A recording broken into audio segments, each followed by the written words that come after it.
सोचो एक सेकंड के लिए, अगर तुम्हारे घर के सारे लोग, माँ, बाप, भाई, बहन, चाचा, नानी, एक दिन सुबह उठ के तुमसे बोलें कि हमें कोई बुला रहा है, और तुम अकेले हो जो ये सुन रहे हो, तुम क्या करोगे? उन्हें रोकोगे या सोचोगे कि शायद तुम ही गलत हो? यही हुआ था माधवपुर में। एक छोटा सा शहर, एक छोटा सा घर और एक ऐसी कहानी जिसे पुलिस ने फाइल तो कर ली, लेकिन बंद करते वक्त उनके हाथ कांप रहे थे। आज मैं तुम्हें वो सब बताऊंगा जो ऑफिशियल रिपोर्ट में नहीं था।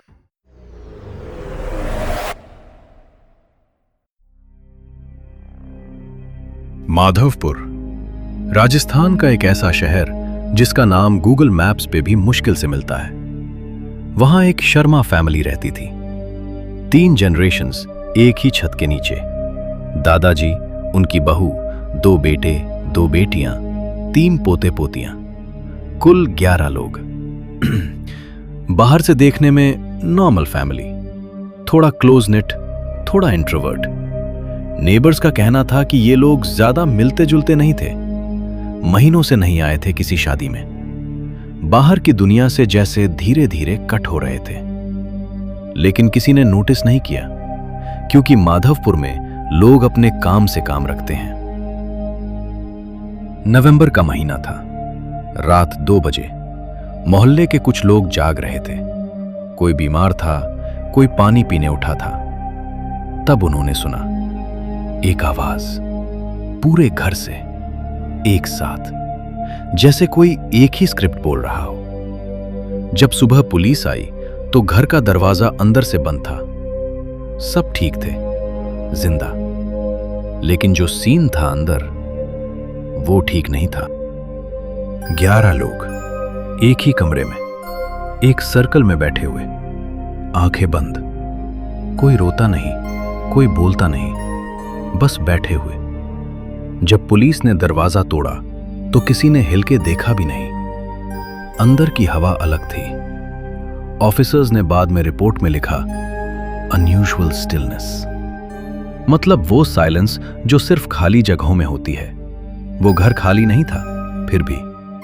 और फिर एक ऑफिसर की नजर गई शेल्फ पे रखी एक डायरी पे। नहीं, एक नहीं, 7 डायरीज, अलग अलग हाथों से लिखी हुई, अलग अलग डेट्स, लेकिन एक ही चीज बार बार, इशारा मिला। पहली डायरी दादाजी की थी। शुरू की एंट्रीज नॉर्मल थी, खर्चा, खेत, मौसम। फिर एक दिन अचानक एक सेंटेंस, आज रात उन्होंने कहा सबको इकट्ठा करो। उन्होंने, ये वर्ड बार बार आता था। कोई नाम नहीं, कोई चेहरा नहीं, बस उन्होंने। दूसरी डायरी छोटे बेटे की थी। वो इंजीनियर था, जयपुर से पढ़ा हुआ, रैशनल इंसान। उसकी एंट्रीज में था, मैं पहले नहीं मानता था, लेकिन जब मुझे भी सुनाई दिया तो मैं क्या कहता। कब, कैसे, क्या सुना, ये लिखा नहीं था। तीसरी डायरी सबसे छोटी पोती की थी। वो सिर्फ 9 साल की थी। उसकी डायरी में सिर्फ एक चीज थी, बार बार पूरे 23 पेज पे, वो आ रहे हैं, वो आ रहे हैं, वो आ रहे हैं। और आखिरी पेज पे एक ड्राइंग, एक घर, एक सर्कल, और सर्कल के बाहर कुछ लाइंस, जैसे कोई चीज बाहर खड़ी हो, देखती हो।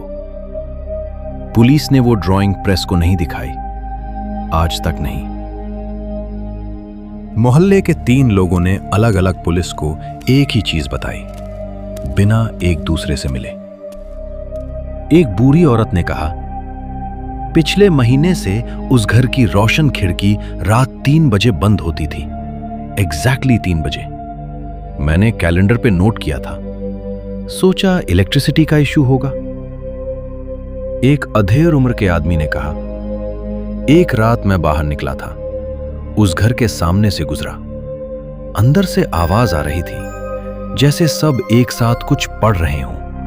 एक रिदम में। मैंने सोचा पूजा होगी, आगे निकल गया। तीसरे एक लड़के ने, जो शर्मा फैमिली के बड़े बेटे का दोस्त था, उसने सिर्फ इतना कहा। उसने मुझे 3 हफ्ते पहले कॉल किया था, कहा यार कुछ डिसाइड हो गया है। मैंने पूछा क्या? उसने कहा अब सब ठीक हो जाएगा। फिर लाइन कट हो गई। मैंने कॉल बैक नहीं की। काश करता।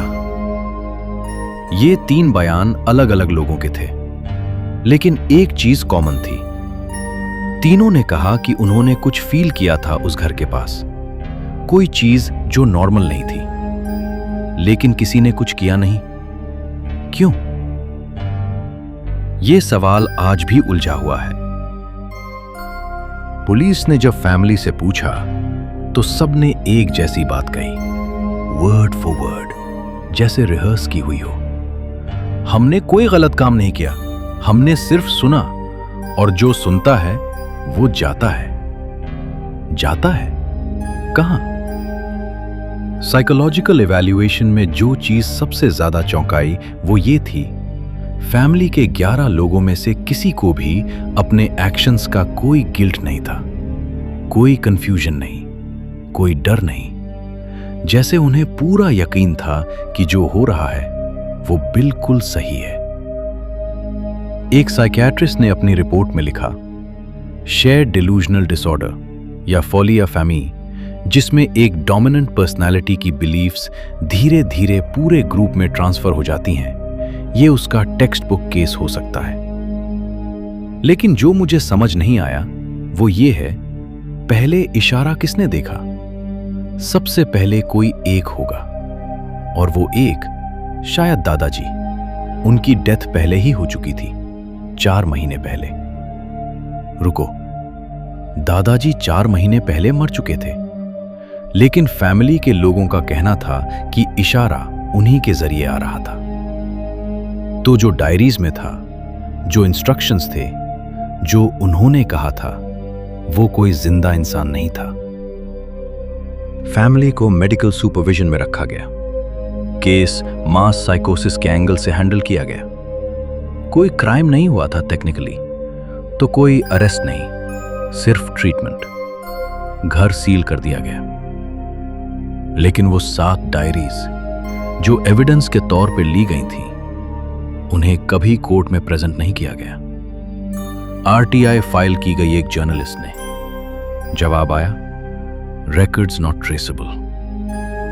7 डायरीज गायब। और वो ड्राइंग, छोटी बच्ची की ड्राइंग, उसके बारे में किसी ऑफिसर ने एक इंटरव्यू में सिर्फ इतना कहा, कुछ चीजें फाइल में नहीं जाती, क्योंकि कुछ चीजें फाइल में जानी नहीं चाहिए।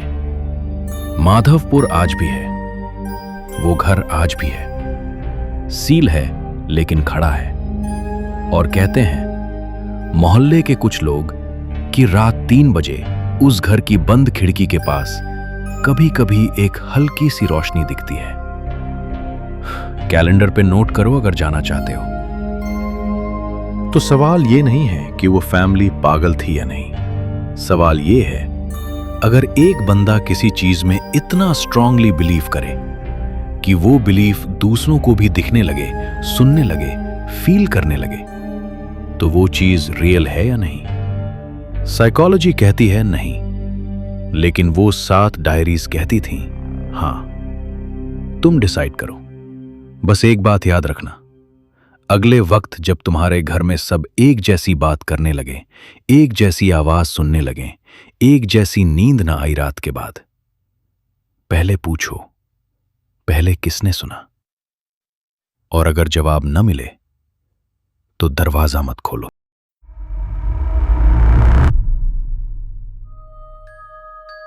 ऐसी ही और रियल और साइकोलॉजिकल हॉरर स्टोरीज के लिए इस चैनल को अभी सब्सक्राइब करो। नोटिफिकेशन बेल जरूर दबाओ, क्योंकि अगली स्टोरी और भी करीब है। और हां, रात को अकेले मत देखना। कमेंट में बताओ, क्या तुम्हें लगता है वो फैमिली सच में कुछ सुन रही थी?